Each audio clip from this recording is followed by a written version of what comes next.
बरतानिया में इलेक्शन के लिए वोटर्स ने भी भरपूर तैयारी कर ली है। जनूबी एशियाई कम्युनिटी की अक्सरियत ने लेबर पार्टी को वोट देने का ऐलान किया है। मैनचेस्टर में हमारे नुमाइंदे सलामत हुसैन ने कुछ वोटर्स से उनकी राय जानने की कोशिश की है। आइए आपको सुनवाते हैं। बरतानिया में 12 दिसंबर को आम इंतखाबात हो रहे हैं।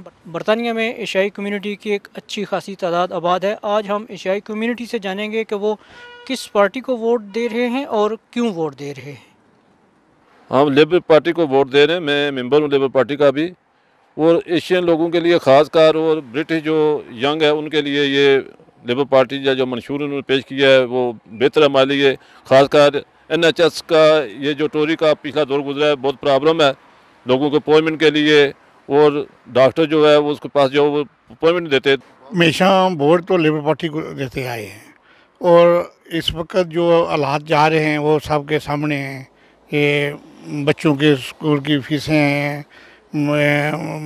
NHS है, और बाकी जो मसाइल है इस गवर्नमेंट ने पैदा किए हैं वो हर सबके सामने है। हम तो देखेंगे कि हमारे कश्मीर के बारे में कौन बात कर रहा है, और जो पार्टी भी हमें कश्मीर के बारे में सपोर्ट करेगी हम तो उसको पसंद करते हैं, हम इंशाल्लाह उसी को सपोर्ट करेंगे। This coming election, I'll be voting in the general election for the Labour Party. Number one, the big priority is save the NHS.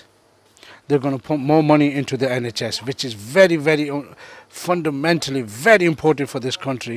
Jeremy Corbyn is the best, honest leader for a long, long time we have, and which he will make sure issues of Palestine, Kashmir can be addressed internationally. I believe that the Labour Party can only vociferate for us. The Labour policies, in my opinion, are far wide-reaching to the general public, and I hope that we do vote for change. जिस इलाके से हमारा ताल्लुक़ है, मेरी मुराद Oldham है, यहाँ अक्सरियत जो है वो एशियन लोगों की है, और लेबर पार्टी जो है वो एशियन लोगों को सूट करती है। अरसे दराज से हमारे लोग इस इलाके से लेबर ही को वोट देते हैं।